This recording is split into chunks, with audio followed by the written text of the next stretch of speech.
بالله وكفى وسلام على عباده الذين اصطفى أما بعد.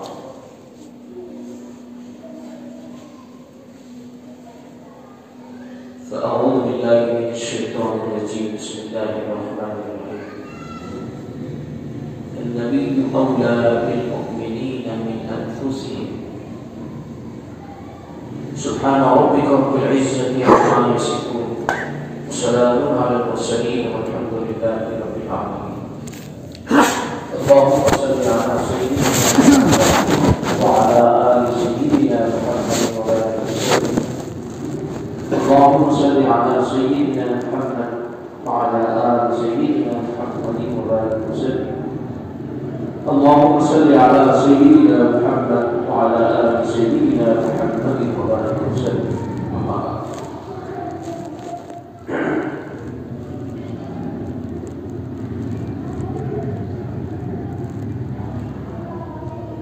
ہماری گفتگو کا سلسلہ جو آج ہوگا وہ اس عنوان پر ہے کہ نبی اکرم صلی اللہ علیہ وسلم کا شام کا دوسرا سفر اور حضرت خدیجہ رضی اللہ عنہا سے نکاح. نبی اکرم سرکار دو عالم صلی اللہ علیہ وآلہ وسلم کی عمر مبارک جس وقت تو 25 سال کی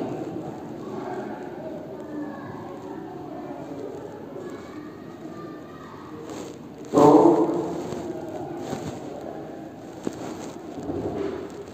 آپ صلی اللہ علیہ وسلم نے شام کا ملک شام کا دوسرا تجارتی سفر کیا.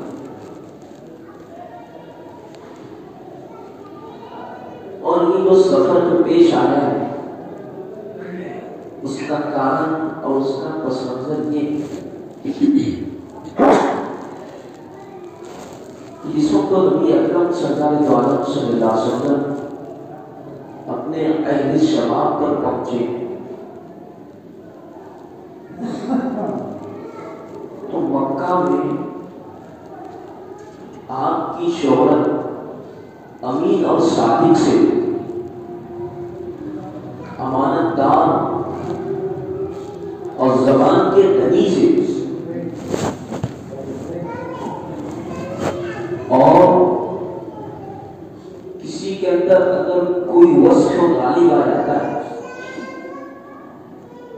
تو وہ اسی سے مشہور ہے. اس کا جو اصل نام ہوتا ہے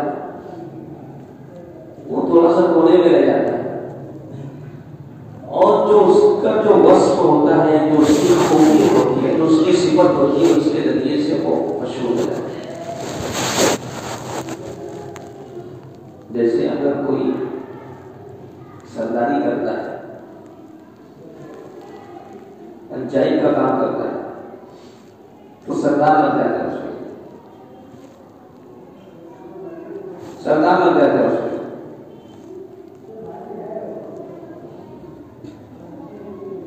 اس سے مشہور ہے.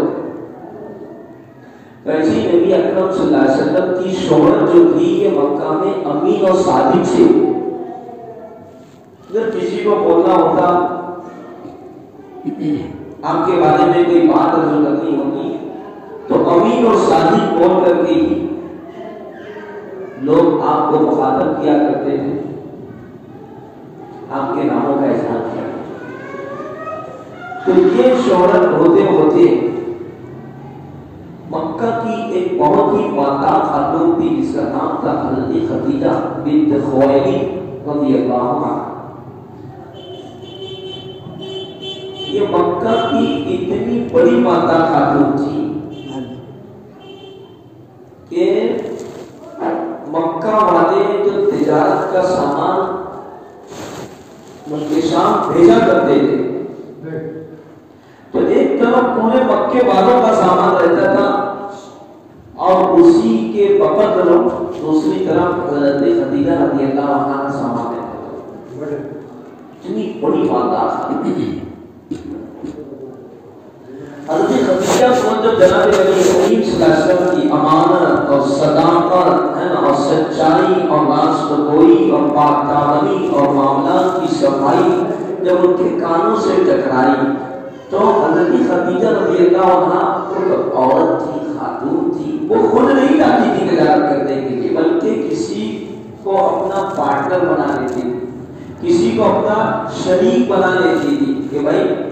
میں تم کو اتنا مال دے رہی ہوں، اس کو بیچ کر کے لاؤ،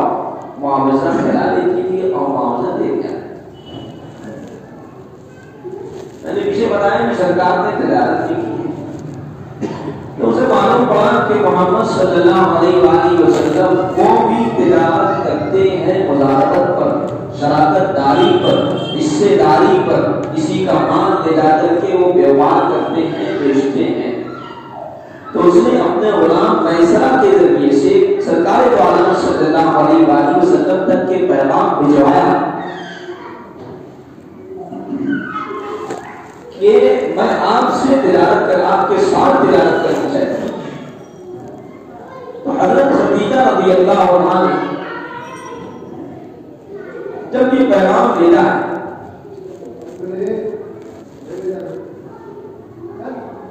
تو جناب نبی کریم صلی اللہ علیہ وآلہ وسلم نے اپنے چچا کی مالی حالت کو دیکھتے، آپ اپنے چچا ابو طالب کی پرورش میں، ابو طالب کثیر الحیات تھے اور تھوڑا سا ان کے اوپر غربت تھی، تو ان کی مالی حالت کو دیکھتے ہوئے حضرت خدیجہ کے ساتھ پارٹنر کو آپ نے منظور کر لیا اور کہا کہ ٹھیک ہے میں چچا ایک معاوضہ دے، اس پہ ٹھہرا کہ بھائی آپ ہمارا یہ مال بیچ دیں گے تو ہم اس کے بعد آپ کو اتنا پیسہ دیں گے۔ چنانچہ معاملات طے ہوئے، حضور نبی کریم صلی اللہ علیہ وآلہ وسلم مکہ سے روانہ تجارتی قافلہ ملک شام میں مقام بصرہ پر جب پہنچا ہے تو وہاں پر جا کر کے ایک درخت تھا، اس درخت کے نیچے جناب نبی کریم صلی اللہ علیہ وآلہ وسلم نے قیام کیا۔ اس درخت سے قریب ہی ایک گرجا گھر تھا، اس کے اندر ایک راہب رہتا تھا جس کا نام مستورہ آتا۔ تو وہ جو مستورہ نامی راہب جو تھا اس نے دیکھا کہ اس درخت کے نیچے کسی شخص نے قیام کیا ہے تو وہ باہر نکل کر جائے، اور آنے کے بعد اس نے جناب نبی کریم صلی اللہ علیہ وآلہ وسلم کی خیر خیریت دی، اور ساتھ میں جو آپ کے تھے غلام ایسا حضرت خدیجہ کے غلام تھے ان کے بارے میں تحقیقات کی، اور اس نے اپنی کتابوں کے اندر پڑھا تھا کہ نبی آخر الزمان صلی اللہ علیہ وآلہ وسلم جو آنے والے ہیں ان کی آنکھوں میں سرخ ڈورے ہوں۔ تو اس نے دیکھا کہ واقعی آپ کی آنکھ میں سرخ ڈورے، اس نے پوچھا کہ یہ سرخ ڈورے جو ہے یہ ہمیشہ رہتے ہیں یا وقتی ہوتے ہیں؟ میسرہ نے کہا کہ ہمیشہ رہتے ہیں۔ تو اس نے کہا اس کا یہ جملہ ہے نا، کیا جملہ ہے؟ اس نے کہا کہ وہو نبی وہو آخر الانبیاء، کہ وہو نبی وہو آخر الانبیاء، کہ یقیناً یہ تو وہی نبی ہے، یہ تو وہی نبی ہے جو آخر میں نبیوں کے آنے والے ہیں۔ کیونکہ اس درخت کے نیچے آج تک کے حضرت عیسیٰ علیہ السلام کے بعد سے آج تک کے کوئی نہیں رکا ہے۔ ان کی کتابوں کے اندر لکھا تھا کہ اس درخت کے نیچے جو لکھے گا وہ نبی آخر الزمان حضرت محمد صلی اللہ علیہ وآلہ وسلم اس نے پہچان لیا۔ اس کے بعد سرکار دو عالم صلی اللہ علیہ وسلم شغل تجارت میں مشغول ہو گئے۔ دوران تجارت ایک معاملہ پیش آیا، ایک شخص کا کچھ لین دین ہوا، لین دین تو ہو ہی جاتا ہے، کوئی روزہ چڑی بال ہوتا ہے یا ایڈوانس ہوتا ہے، شہنا ہوتا ہے، لین دین ہوا تو اس نے کہا کہ آپ جھوٹ بول رہے ہو۔ نبی کریم صلی اللہ علیہ وسلم نے کہا کہ آپ غلط کہہ رہے ہو۔ آپ نے کہا کہ نہیں میں صحیح کہہ رہا ہوں۔ کہا کہ نہیں آپ غلط کہہ رہے ہو۔ تو اس نے نے کہا کہ اگر آپ لات و عزا کی قسم کھا لیں گے تو میں آپ کو سچا مان جاؤں گا۔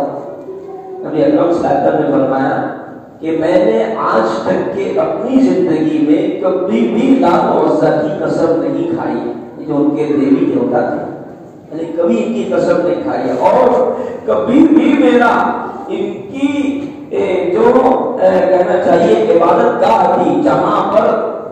لات کو اور عزا کو پوجا جاتا تھا، اگر میرا وہاں سے گزر ہوا ہے تو میں نے کبھی وہاں پر رکا نہیں ہے، میں نے وہاں سے معراج کر کے ہی آگے بڑھا۔ اس نے اس بات کو دیکھا تو کہا کہ نہیں، آپ ہی سچے، میں اپنے معاملات کے اندر اور اپنی بات کے اندر میں نبی اکرم سرکار دو عالم صلی اللہ علیہ وآلہ وسلم نے وہ بلادتی مان لے کر کے گئے تھے، آپ نے اس کو فروخت کر دیا اور واپس تشریف لائے۔ جس وقت آپ مکہ کے اندر داخل ہو گئے تو دھوپ کا وقت، پہلے بھی یہ بات تھی، میسرہ نے کئی مرتبہ اس بات کا مشاہدہ کیا تھا کہ جس وقت دھوپ ہوتی تھی تو نبی آخر الزمان حضرت محمد صلی اللہ علیہ وسلم پر دو فرشتے سایہ کیے تھے، اوپر سے سایہ، آپ بڑھ رہے فرشتے سایہ کیے، آپ آگے بڑھ رہے فرشتے سایہ۔ جس وقت آپ کی مکہ میں انٹری ہوئی، ملک شام سے واپسی ہوئی، تو مکہ میں جو لوگ تھے وہ اپنے اپنے گھروں کے دروازے پر کھڑے تھے۔ حضرت خدیجہ رضی اللہ عنہا بھی کھڑی تھی اور اس منظر کو اپنے سر کی آنکھوں سے دیکھ رہی تھی کہ محمد کی انٹری ہو رہی ہے مکہ کے اندر، اور ان کے سر پر دو فرشتے سایہ کیے ہوئے۔ زبردست طریقے سے وہ متاثر ہوئے، اپنے سہیلیوں سے بھی تذکرہ کہ دکھ رہا ہے آپ کو بھی چنانچہ آپ آئے، حساب کتاب جو تھا وہ ہوا، سارا منافع سرکار نے کو دیا، تو پہلے سے زیادہ منافع، پہلے سے زیادہ، تو جو اجرت طے ہوئی تھی سرکار کو دینے کے لیے، حضرت خدیجہ نے اس سے بڑھ کر کے سرکار دو عالم صلی اللہ علیہ وآلہ وسلم کو عنایت کی۔ اس کے بعد آپ خدیجہ مالکت ساتھ میں آدمی بھیجی تھی میسرہ، تو میسرہ کو بلا کر کے سب پوچھا کہ راستے میں کیا کیا حالات پیش آئے، کیا کیا احوال پیش آئے، تو میسرہ نے ساری باتیں بتائی، یہ رسول اللہ کا قصہ بتایا، طریقے سے تجارتی لین دین بتایا اور منافع کا تذکرہ کیا۔ حضرت خدیجہ رضی اللہ عنہا میں نے بتایا نا، ایسی مالدار خاتون تھی کہ پورے مکہ والوں کے مال ایک طرف اور اکیلے اونلی ون حضرت خدیجہ کا مال ایک طرف، تو بہت سارے مکہ کے بڑے بڑے سردار حضرت خدیجہ سے نکاح کے خواہش مند۔ حضرت خدیجہ کی اس وقت عمر 40 سال تھی اور 2 شوہروں کا انتقال ہو چکا تھا۔ پہلے شوہر سے نکاح ہوا، کچھ دن رہی، ایک آدھ بچے ہوئے، شوہر کا انتقال ہوا، دوسرے سے نکاح، کچھ دن رہی، بچے ہوئے، ان کا بھی انتقال۔ یہ 2 مرتبہ کی بیوہ خاتون تھی خدیجہ رضی اللہ عنہا، انتہائی خوبصورت خاتون تھی، مالدار خاتون، مکہ کے بڑے بڑے رؤسا اور سردار ہے نا دلچسپی لیتے تھے کہ ہم لوگ حضرت خدیجہ سے نکاح کریں، لیکن حضرت خدیجہ رضی اللہ عنہا کی کہتی تھی مجھے نکاح میں ہے نا دلچسپی نہیں ہے، میں نکاح نہیں کروں گی، لیکن جب ایسے معاملات ہوئے حضرت خدیجہ رضی اللہ عنہا نے خود اپنے دل کی بات اپنی سہیلی نفیسہ کی، ان کا نام کتابوں کے اندر آتا ہے، نفیسہ، ان سے کہا کہ میں محمد سے نکاح کرنا چاہتی ہوں۔ چنانچہ وہ نفیسہ جو تھی وہ چل کر کے سرکار دو عالم صلی اللہ علیہ وسلم کی خدمت اقدس میں حاضر ہوئی اور آ کر کے اس نے عرض کیا کہ میں پیغام لے کر کے آئی ہوں نکاح کا خدیجہ کی طرف سے، آپ کیا فرماتے ہیں؟ جناب نبی کریم صلی اللہ علیہ وسلم نے فرمایا کہ میں اپنے چچا سے مشورہ کر کے آپ کو چاہوں گا۔ سرکار دو عالم صلی اللہ علیہ وسلم نے اپنے چچا ابو طالب سے اور خاندان کے جو بڑے لوگ تھے ان سے مشورہ کیا اور مشورے کے اندر یہ طے ہوا کہ ٹھیک ہے اس رشتے کو منظور کر دیا جائے۔ چنانچہ نفیسہ کے ذریعے سے پیغام بھیجا کہ رشتہ منظور ہے۔ اور اس سے قبل ایک اور بات پیش آئی جس سے حضرت خدیجہ کی دلچسپی سرکار میں بڑھ گئی کہ جب یہ حالات پیش آئے کہ دو فرشتے سایہ کر رہے ہیں تو حضرت خدیجہ کے ایک چچازاد بھائی تھے ورقہ ابن نوفل، یہ صحیح العقیدہ عیسائی تھے اس وقت۔ عیسائیوں کو بھی بہت سارے فرقے ہیں،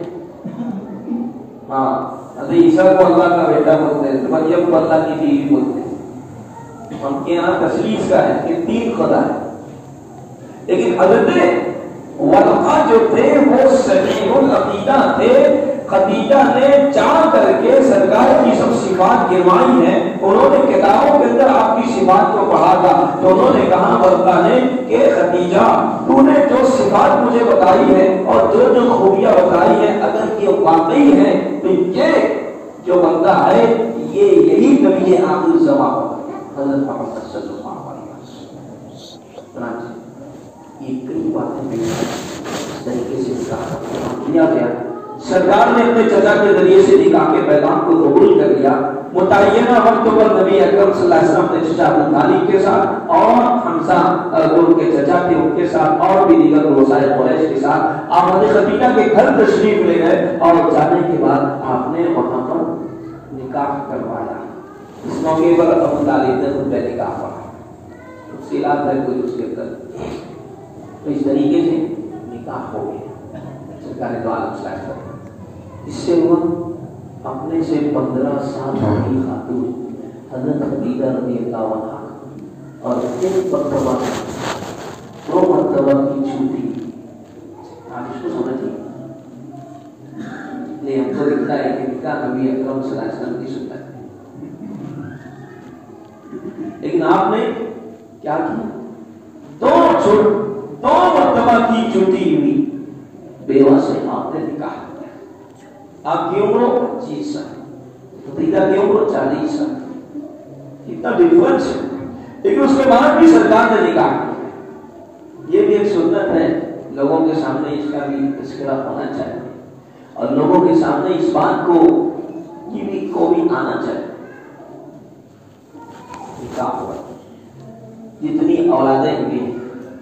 جناب نبی کریم صلی اللہ علیہ وسلم کی، یہ پوری کی پوری جو اولاد تھی وہ حضرت خدیجہ رضی اللہ عنہا سے ہی ہوئی، سرکار سے ہی، یہ حضرت خدیجہ سے ہی ہوئی، سوائے حضرت ابراہیم۔ حضور کی 4 بیٹیاں ہوئی اور کئی بیٹے ہوئے، بیٹوں میں اختلاف ہے، کہتا ہے کوئی 2 کوئی کہتا ہے 3، اختلاف جو حضرت خدیجہ سے،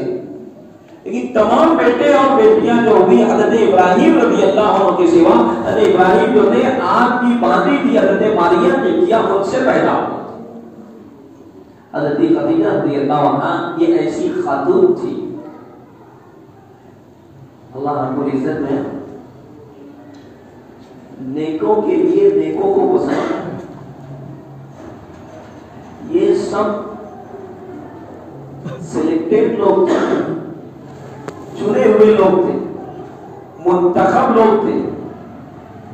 جیسا کہ سرکار فرماتے ہیں کہ اللہ نے پہلے تمام روحوں کو پیدا کیا، اس میں سے مجھ کو نکالا، اس کے بعد پھر انبیاء کو نکالا، اس کے بعد پھر صحابہ کو نکالا، یہ سب سلیکٹڈ لوگ تھے۔ تو آپ کے نکاح میں ایک ایسی خاتون آنے والی تھی کہ جس نے زمانے جاہلیت میں کبھی بھی گناہ نہیں کیا، کبھی شرک کو پرستی نہیں کی، کبھی غلط کام نہیں کیا، اس لیے ان کا ایک لقب آتا ہے طاہرہ، خدیجہ طاہرہ رضی اللہ عنہا۔ اس موقع پر جو مہر طے ہوئی وہ 20 درہم مہر طے، 20 اونٹ ہے، اور بھی بعض روایات میں آتا ہے اختلاف ہے، لیکن بہرحال متفق قول یہی تھا کہ 20 اونٹ مہر کے اعتبار اعتبار سے یہ طے۔ اس کے بعد جناب نبی کریم صلی اللہ علیہ وآلہ وسلم اپنی بیوی حضرت خدیجہ رضی اللہ عنہا کے ساتھ رہتے ہیں، یہاں تک کہ آپ صلی اللہ علیہ وسلم کی عمر مبارک جو تھی وہ 35 سال کی، 30 سال میں نکاح ہوا، آپ اس وقت 35 سال کی عمر کو پہنچے تو خانہ کعبہ کی تعمیر کا مرحلہ پیش ہے۔ آپ کو بتا دوں کہ خانہ کعبہ کی تعمیر 5 مرتبہ، پہلی مرتبہ حضرت آدم علیہ السلام نے اس کی تعمیر کی۔ اللہ نے حضرت جبریل کے ذریعے سے حضرت آدم کو خانہ کعبہ کا نقشہ بتایا، نشانات بتائے، بنیادیں بتائی کہ دیکھو یہ یہاں تم کو بنیاد رکھنا ہے۔ اور جب گھر تعمیر ہو گیا تو حضرت آدم علیہ السلام کو حضرت جبریل کے ذریعے سے یہ حکم دلوایا گیا کہ یہ پہلا گھر ہے جو انسانوں کے طواف کے لیے بنا ہے۔ چنانچہ حضرت آدم علیہ السلام نے اس کا طواف، یہ گھر اسی طرح سے برقرار رہا یہاں تک کہ طوفان نوح جب آیا تو پوری دنیا کے اندر پانی آ گیا، ساری عمارتیں ختم ہو گئی، خانہ کعبہ کی جو تعمیر تھی وہ بھی ختم ہو گئی تھی لیکن بنیادیں باقی۔ اس کے بعد اللہ رب العزت نے حضرت ابراہیم علیہ السلام کو حضرت جبریل کے ذریعے سے خانہ کعبہ کی جو بنیادیں تھی وہ بتائی، اس کی نشاندہی ہوئی، اور اس طریقے سے حضرت ابراہیم اور اسماعیل علیہ السلام دونوں نے مل کر خانہ کعبہ کی تعمیر۔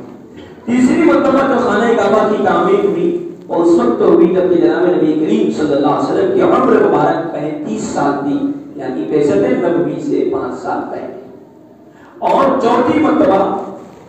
جو تعمیر ہوئی وہ جناب نبی کریم صلی اللہ علیہ وسلم کے بعد عبداللہ ابن زبیر رضی اللہ عنہ کے زمانے میں۔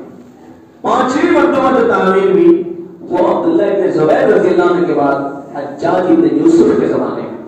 اس کے بعد ہارون رشید کا جب زمانہ آیا تو اس نے بھی چاہا کہ میں اس کو تعمیر کروں نئے سرے سے۔ حضرت امام مالک رحمۃ اللہ علیہ اس وقت جو زندہ تھے،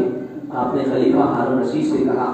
کہ امیر المومنین آپ جو ہے میں درخواست کرتا ہوں کہ جس حالت میں ہیں آپ اسی حالت میں خانہ کعبہ کو برقرار رکھیں،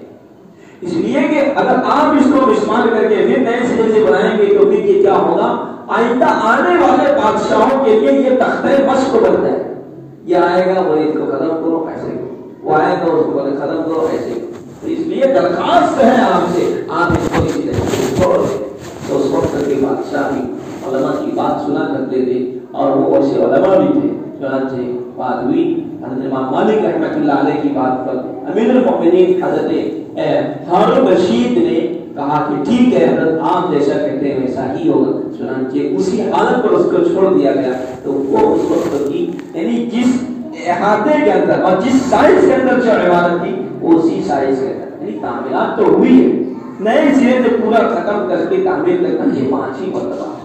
اور پھر وہ جس سائز پر، جس ہائٹ پر، جس رقبے پر اس زمانے کے اندر تھی، حجاج ابن یوسف نے جو کیا تھا اسی طرز پر آج تک کی۔ تو 35 سال کی جب آپ کی عمر ہوئی سرکار کی تو خانہ کعبہ کا جو حصہ ہے یہ تھوڑا سا نشیبی ہے، نچلے حصے خانہ کعبہ، تو اب اس کی تعمیر جو تھی پرانی ہو چکی ہے۔ تو ابراہیم علیہ السلام نے جو تعمیر کروائی تھی خانہ کعبہ کی اس کے اوپر چھت نہیں تھی، غیر مسقف تھی، چھت ہے اس وقت تو غیر مسقف تھی، چھت نہیں تھی اس کو، اور ہائٹ بھی کم تھی، بہت زیادہ ہائٹ نہیں تھی۔ کچھ لوگ پھلان کر کے اندر گھس جاتے تھے اور چوری بھی کر لیتے، کچھ امانتیں جو رکھی ہوئی تھی اور مقدس چیزیں جو رکھی ہوئی تھی چوریاں بھی ہو جاتی تھی۔ اور پھر ایک مرتبہ سیلاب آیا تو پورا اس کا بہاؤ، اس کا جو رخ تھا وہ کعبے کی طرف تھا، اس کی وجہ سے کعبے کی جو دیواریں جو تھی وہ کمزور ہو چکی۔ تو قریش نے آپس میں مشورہ کیا کہ اس کو ہمیں تعمیر کرنا چاہیے۔ چنانچہ قریش کے بڑے بزرگوں نے کہا کہ دیکھو خانہ کعبہ کی ان کو تعمیر کرنی ہے تو اس کے اندر کوئی حرام پیسہ نہیں لگنا چاہیے،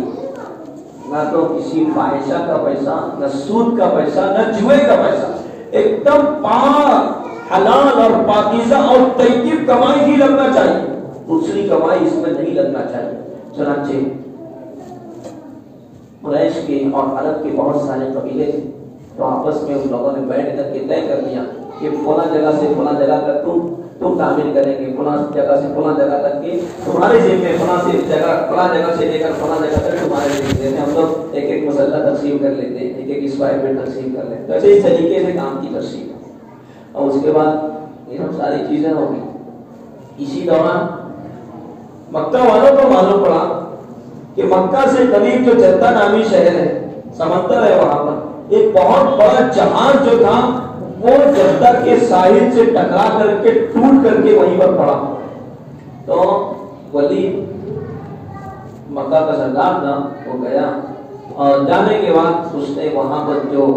بڑے جہاز تھے، جہاز کا جو تختہ تھا اس کو لے کر کے آئے کہ اس کے ذریعے سے ہم اس کے اوپر اس کا چھت بنائیں۔ چنانچہ یہ لوگ آئے ہیں۔ اس کے بعد اب یہ تھا کہ اب خانہ کعبہ کی تعمیر شروع کرنی ہے، سارے مٹیریل اکٹھا ہو گئے، اب تعمیر شروع کرنی ہے۔ تو مسئلہ یہ ہے کہ بھائی جو بھی ٹوٹی پھوٹی عمارت ہے کعبہ کی، اس کو توڑے کون؟ عام الفیل کا انہوں نے اصحاب الفیل کا واقعہ ان لوگوں نے دیکھا تھا اپنی آنکھوں سے کہ ابرہا آیا تھا تو کیسے اللہ نے اس کو ہلاک کیا تھا۔ تو بڑا مسئلہ، کوئی ہمت نہیں کر رہا، وہی ولید آگے بڑھے اور اس نے کہا جا کر اس نے خانہ حجر اسود اور رکن یمانی کے درمیان کا جو حصہ تھا اس نے متعین کیا کہ میں اس کو پہلے شہید کرتا ہوں۔ اور اس وقت گدان ماری